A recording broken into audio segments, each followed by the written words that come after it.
Olá pessoal, bom dia. Eu sou Laís. Vamos apresentar o seminário sobre metabolismo secundário em plantas, ministrado pela professora doutora Franciane Tavares, da disciplina de Fisiologia Vegetal. E a minha equipe é composta por mim, Luciana e Jutaí.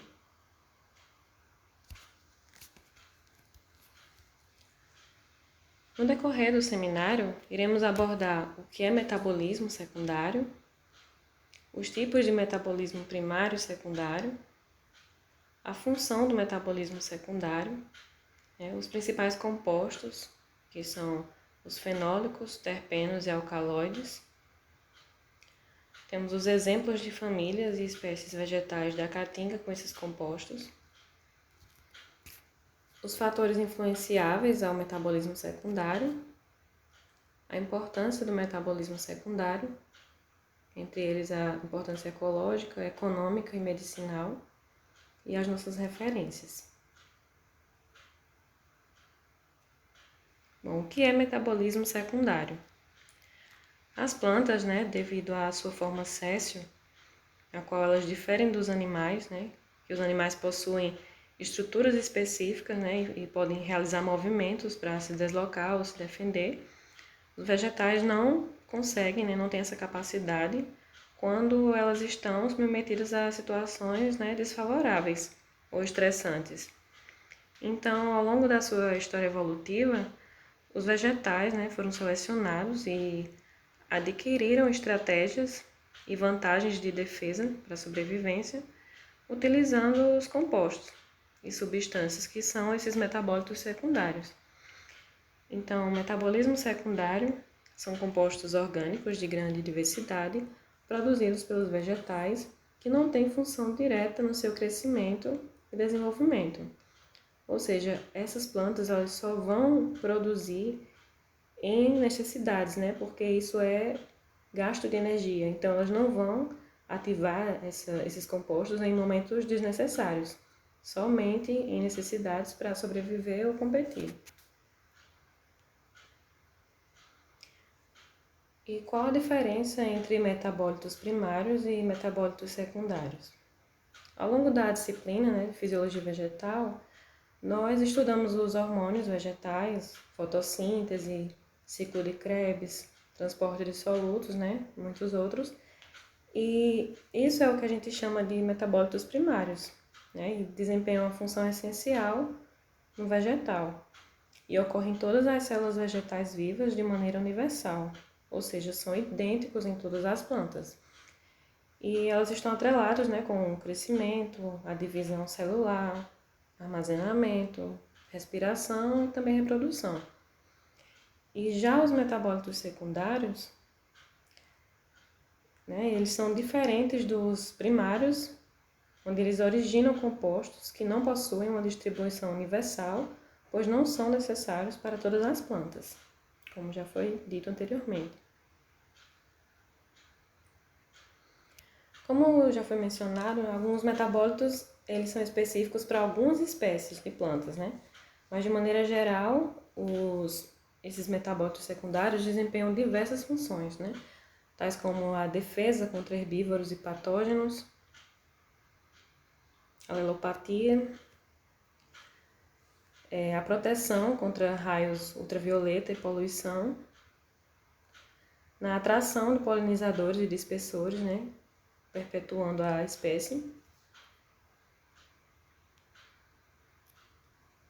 Agora vamos conhecer os principais compostos do metabolismo secundário, que são os compostos fenólicos, terpenos e compostos nitrogenados.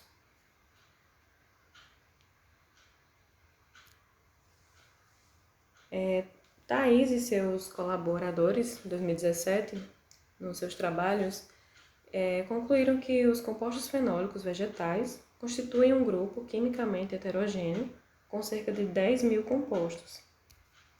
Aqui. Esses compostos fenólicos eles recebem o nome por apresentarem sua estrutura, pelo menos uma unidade de fenol, um grupo hidroxila ligado a um anel aromático, um anel de 6 átomos de carbono, contendo 3 duplas ligações, podendo haver mais de uma hidroxila por anel.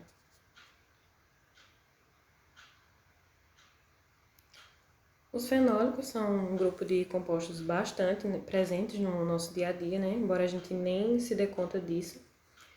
E eles estão presentes no sabor, no odor e na coloração, né? De diversos vegetais que a gente aprecia. E eles são gerados por esses compostos fenólicos. Os compostos fenólicos, né? Eles não são apenas atrativos para nós, eles também são atrativos para muitos animais. E eles possuem diversas funções, né? Como a polinização e dispersão de espécies, ou de sementes, perdão. Servem para proteger as plantas contra os raios ultravioleta, insetos, fungos, vírus e bactérias. Além de sua importância na proteção das plantas contra fatores ambientais e bióticos adversos, acredita-se que os compostos fenólicos tenham sido fundamentais para a própria conquista do ambiente terrestre pelas plantas.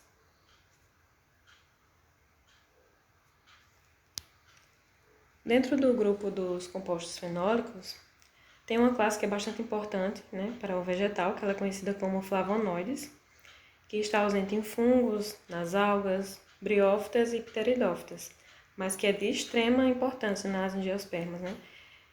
Possuem cerca de 4.200 estruturas identificadas, concentradas mais na parte aérea dos vegetais, ocorrendo em menor proporção nas raízes e nos rizomas, encontrando-se em maior quantidade nas famílias leguminosa e composita.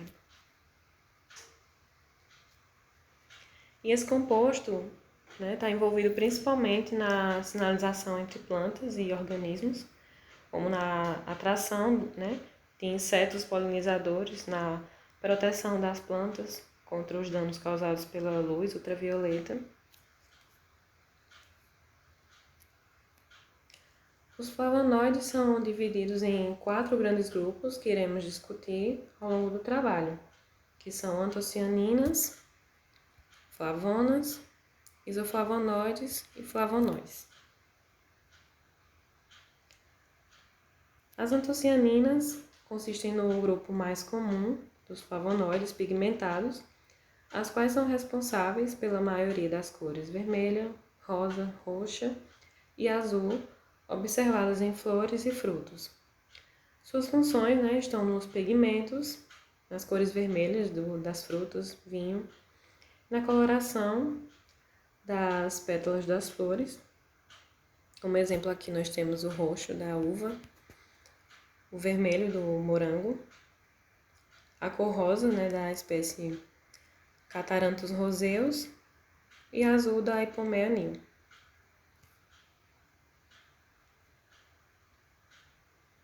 As flavonas e flavonoides são encontrados em flores. Em muitos casos, esses flavonoides absorvem luz em comprimentos de onda mais curtos que as antocianinas, não sendo visíveis ao olho humano. Por outro lado, insetos como as abelhas, que enxergam na faixa extrema do ultravioleta como sinais visuais atrativos. Então, esses compostos têm função de atrair insetos e proteger contra a radiação ultravioleta. Um exemplo é a margarida da família Asterácea, que possui padrões visíveis somente aos insetos, e acredita-se que eles auxiliem na localização do pólen e do néctar, já que essas plantas elas apresentam flores pequenas. Na foto nós vemos a margarida, amarela.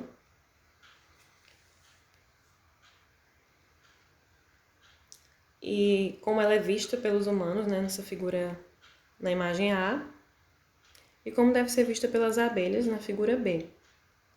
Para as abelhas, as extremidades das lígulas aparecem como amarelo claro, a porção interna das lígulas como amarelo escuro e o disco central preto. E os flavonoides, que absorvem na região da luz, UV, são encontrados nas partes internas das lígulas, mas não são encontrados nas extremidades. A última classe dos flavonoides são os isoflavonoides, e são encontrados principalmente em leguminosas e apresentam várias atividades biológicas diferentes. Temos a ação inseticida, né, como exemplo a rotenona, que é um defensivo orgânico retirado das raízes do timbó, uma espécie da família das leguminosas. E é usado para atordoar os peixes, né, e ajudar na sua pesca e veneno para os ratos. Temos a ação antiestrogênica, que é um composto encontrado no trevo. Por exemplo, as ovelhas se alimentam, né, de trevo que causam infertilidade. E fitoalexinas, que são compostos antimicrobianos sintetizados pela planta em resposta às infecções causadas por bactérias e fungos, né, que dificultam o seu crescimento e propagação. Bom, e para fechar aqui os compostos fenólicos, nós temos os taninos, que reduzem significativamente o crescimento e a sobrevivência de muitos herbívoros. Os taninos atuam na defesa das plantas, né, contra micro-organismos. Eles inibem o forrageio de herbívoros, ou seja, ele funciona como um repelente alimentar, né? Ele inibe a ingestão por esses animais, encontrados nas camadas externas. E um exemplo na caatinga é a jurema preta, né?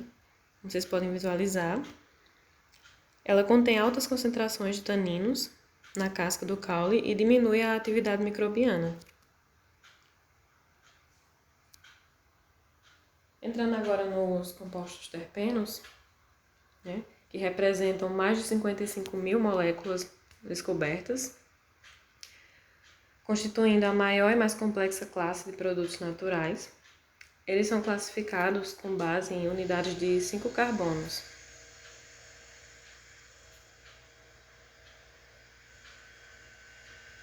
Assim como os compostos fenólicos, os terpenos, eles estão presentes no nosso dia a dia, né? Talvez vocês já devem ter visto esses compostos e talvez nem saibam, né? Então, os terpenos eles estão encontrados nos óleos essenciais, retirados de diversos vegetais, como a lavanda, o alecrim, capim-limão, eucalipto, capim-santo, entre muitos outros. E esses compostos nos ajudam contra os estresses, né, do dia a dia.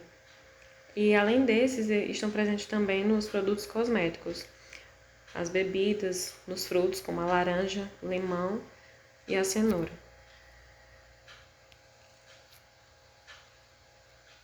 Os terpenos também apresentam funções, né, como a defesa contra insetos e mamíferos herbívoros, a atração de polinizadores,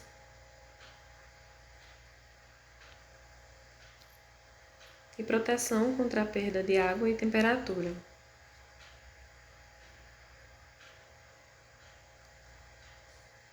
Além dessas funções, esse composto possui efeitos alelopáticos, né, que inibem o crescimento de outras plantas competidoras.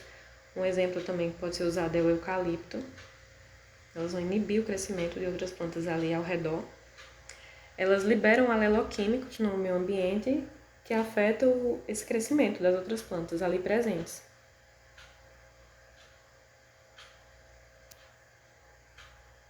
Agora vamos falar um pouco sobre os principais grupos de terpenos, né? Temos os monoterpenos, que fazem parte do grupo dos óleos essenciais.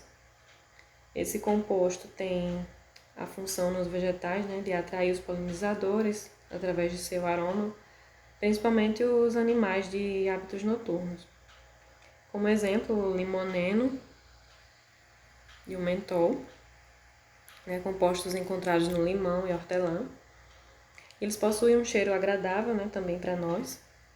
E além de atrair os insetos, esse composto também tem função de repelir os insetos, né, possuindo um aroma desagradável, né, espantando esses insetos. Como exemplo, temos o cravo de defunto.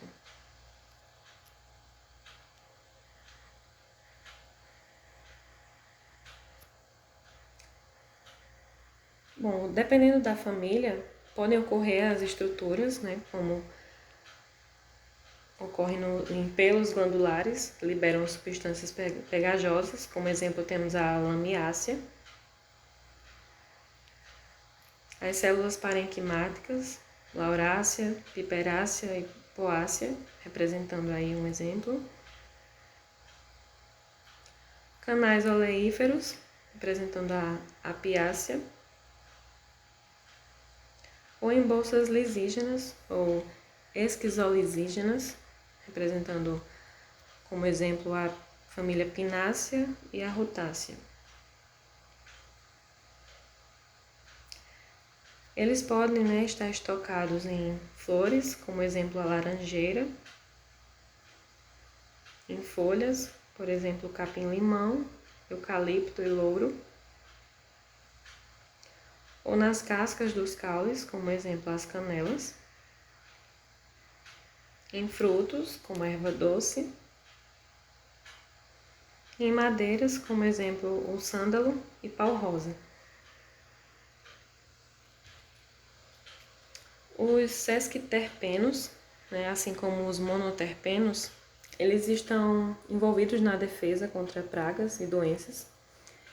Em algumas variedades de algodão, ele está associado à resistência a pragas, também presentes da família Asterácea, que são responsáveis pelo gosto amargo de suas folhas.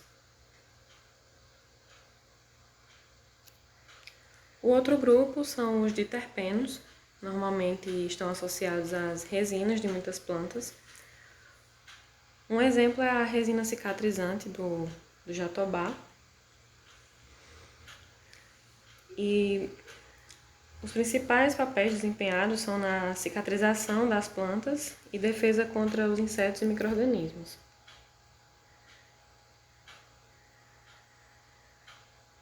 Outra classe importante de triterpenos são as saponinas. Talvez vocês já devem ter visto. São espumas, né, em certos vegetais. E essas saponinas são reconhecidas pela formação de espuma nesses extratos vegetais. E nas plantas, as saponinas desempenham um importante papel, né, na defesa contra insetos e micro-organismos. Um exemplo que temos aqui na caatinga é essa espécie, Lufa cilíndrica, pertencente à família das cucurbitáceas. Né? Também são encontrados muitas vezes em supermercados.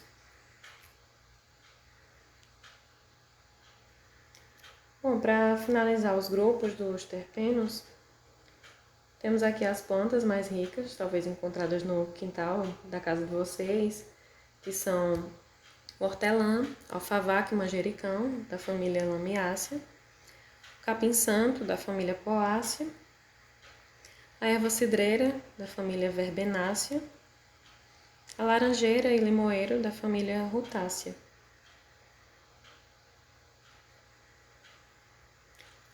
Por fim, nós temos os compostos nitrogenados, né? Um grupo muito conhecido são os alcaloides, com extrema importância mundial. Os alcaloides são compostos orgânicos cíclicos que possuem pelo menos um átomo de nitrogênio no seu anel e são encontrados principalmente nas angiospermas, de modo mais frequente nas eudicotiledôneas. Aproximadamente tem 15 mil alcaloides, que foram até agora isolados, e suas estruturas identificadas, entre eles a cocaína, a codeína, cafeína, nicotina e a atropina.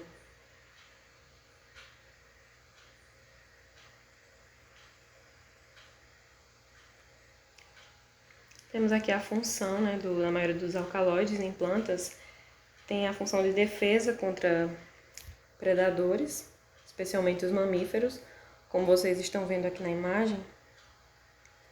Temos uma espécie que Jutaí trabalha com levantamento florístico, né, que ocorre bastante aqui na Caatinga, e tem um potencial tóxico e ornamental. E em vários artigos científicos citam como que ela seja altamente tóxica, né, conhecida como Hipomea carnea, da família Convolvulacea. E ela é conhecida como algodão bravo, ou mata-cabra, como o próprio nome diz. É uma planta que causa doença, né, de depósito lisossomal em ruminantes, principalmente em caprinos, uma espécie com alto teor de alcaloides. Ele atua como efeitos tóxicos ao ser humano, como a espécie Datura stramonium, da família Solacea, né, que ocorre bastante aqui na Caatinga. E Luciana recentemente trabalhou com essa espécie e quando foi coletar, ela percebeu um aroma forte, desagradável. Então ela buscou, né, nas literaturas e eles citam, né, como altamente tóxica pela presença de alcaloides. E outra espécie bem tóxica também é a Ricinus communis, da família Forbiaceae, conhecida como a mamona, né, bem conhecida.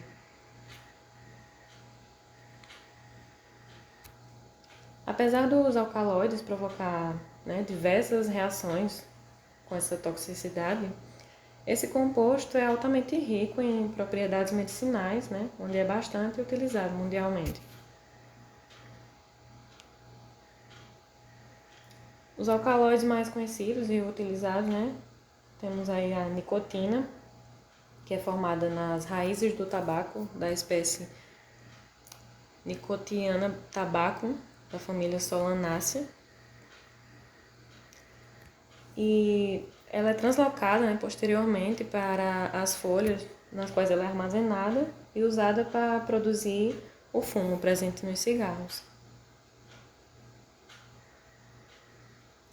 Temos a cafeína, né, que é extraída das sementes da espécie Coffea arabica, pertencente à família Rubiaceae.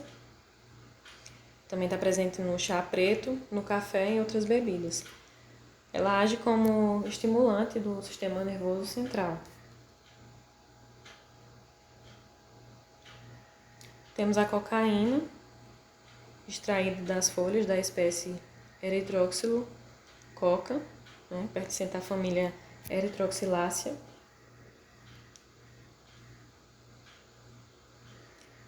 E para aprimorar, né, mais ainda a nossa apresentação, a gente buscou nas literaturas as espécies vegetais ricas em metabólitos secundários da caatinga. Nós temos a Anadenanthera columbrina, temos aí presente os alcaloides e os taninos.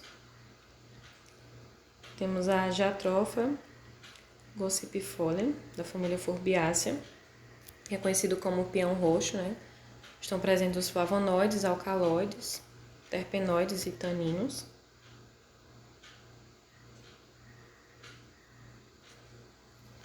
Temos a Amburana cearensis, da família leguminosa.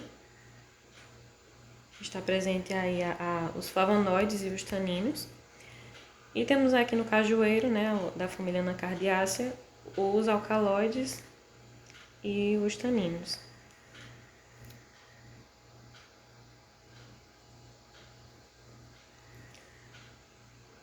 Temos aqui um exemplo do juá, né, onde está presente as saponinas e os triterpenoides.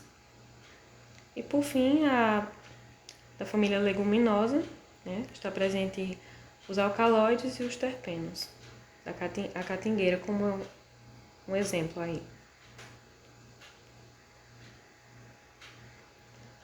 Bom, temos aqui os fatores influenciáveis ao metabolismo secundário, né? Os principais fatores podem ser a altitude, o índice pluviométrico, a sazonalidade, a temperatura, né, entre muitos outros. Então, eles são os principais fatores, né, primordiais que podem influenciar o acúmulo de metabólitos secundários nas plantas. Bom, e como já mencionado, o principal papel dos metabólitos secundários, né, temos aí a importância ecológica, e os principais papéis são a proteção contra pragas e patógenos. Os metabólitos têm importantes funções ecológicas nas plantas, né, como também já foi bastante citado anteriormente, que é proteger as plantas contra herbívoros e patógenos, né, servem como atrativos, seja no aroma, na cor, no sabor, para os polinizadores. Funcionam como agentes de competição entre plantas e de simbiose entre plantas e micro-organismos. Temos a importância econômica, né, do metabolismo secundário, que reside em 3 grandes áreas, que é a área da fitomedicina, a nutracêutica e as aplicações industriais diversas. Muitos dos compostos, apesar de serem suficientes para matar insetos ou mesmo vertebrados de grande porte, quando utilizados em doses adequadas, convertem-se em medicamentos. Produtos secundários envolvidos na defesa através de atividade citotóxica contra patógenos podem ser úteis como agentes antimicrobianos na medicina.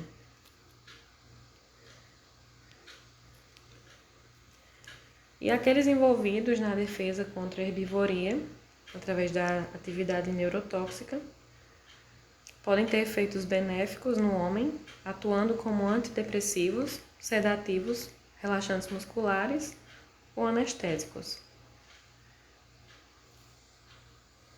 Temos a área da nutracêutica. Essa área emergente basicamente combina a alimentação com a prevenção de doenças, buscando os chamados alimentos funcionais. Parte considerável das substâncias de origem vegetal que previnem doenças são antioxidantes e alguns deles fazem parte do metabolismo secundário. Temos os carotenoides e flavonoides. As aplicações industriais do metabolismo secundário são variadas. Talvez uma das mais antigas seja o uso de taninos para curtir couros.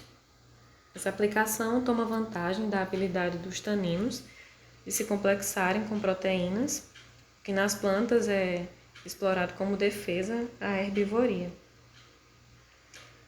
Então, a ligação com proteínas, ela deixa o couro mais resistente ao calor, água e micróbios.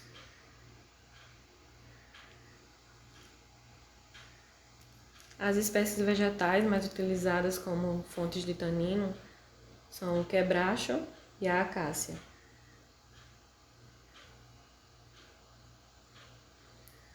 Por fim, temos as nossas referências. Quem quiser se aprofundar mais sobre os metabólitos secundários nas plantas.